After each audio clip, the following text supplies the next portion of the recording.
Hey, it's me, Tiffany. Welcome to my channel where I share all things pregnancy, postpartum, and motherhood related. I'm a certified birth and postpartum doula, so that means that I support women and their families on their journey from conception to postpartum.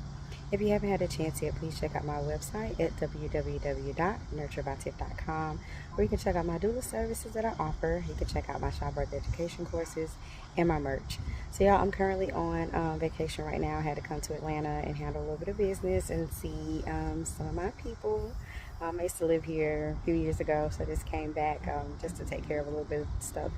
But I've been following this Carlee Russell case, and I just need to sit back, and take it all in and see what was going to happen. But I'm going to share this clip and kind of update you all on what has been going on or what the story was, and then come back and disappeared from an Alabama highway has finally turned up unharmed at her home. Carlee Russell had been missing since Thursday night. That's when she called 911 to report a child she saw on the side of the highway.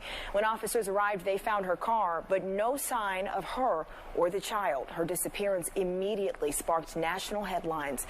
Well, it turns out Russell had walked home. Police were also not able to confirm if there was a child on the highway. Okay, so y'all, that was the story or what was going on. Now, it's just too much. I do not believe that she was abducted or kidnapped. Number one, I've been to Hoover, Alabama several times. Hoover is a very predominantly Caucasian area, and not to say that you can't get abducted in a Caucasian area, but it's equivalent to like my Memphis people. Y'all know Collierville, right? Hoover, Alabama is equivalent to like Collierville. I highly doubt that they abducted anybody. I just don't see that. Number two, if I'm driving in the middle of the night and I see what I believe to be a toddler or a person on the side of the road, my first thought is not going to be to stop and, you know what I'm saying, try to, help this person.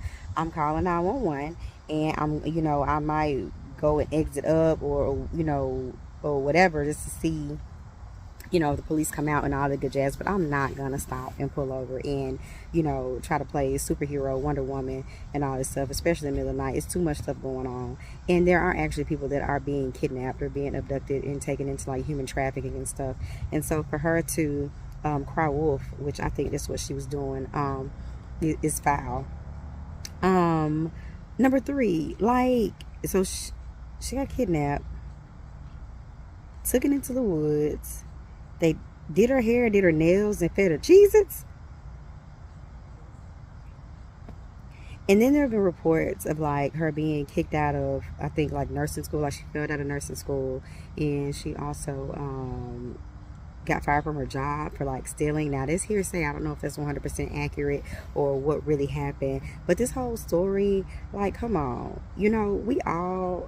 I just feel like she was having a really bad day, having a really bad time.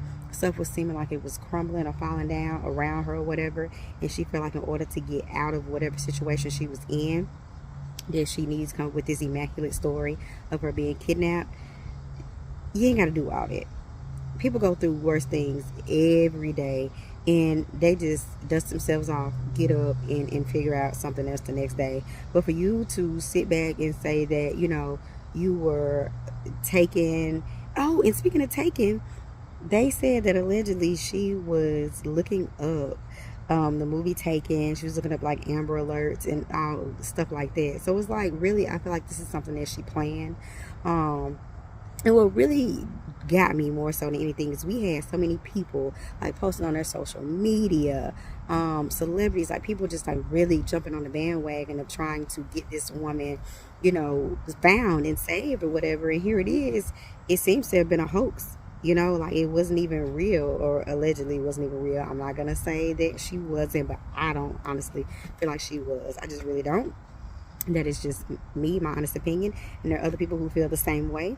But I guess, we'll sit back and we'll watch the rest of this stuff unfold and see, how it plays out and what happens. But I just want to get on here and talk about that really quickly. I feel like there there are other ways to deal with things that you're going through in life. You don't have to go to this extent to say that you were, kidnapped, because there are people out here who are really being kidnapped and abducted and, taken. And for situations like this, it's just like when women come out and say that they've been sexually assaulted and stuff like that. You got people who lie about that, so it makes it harder for people to believe, what's really going on. Like, stop lying. You don't have to do all that. She made a whole big nationwide, thing. It was just insane. It was crazy. But yeah, I just want to get on here and share this story really quickly. And get up here, enjoy this day, continue getting me some much needed vitamin D and some relaxation. And I will catch you on the next one.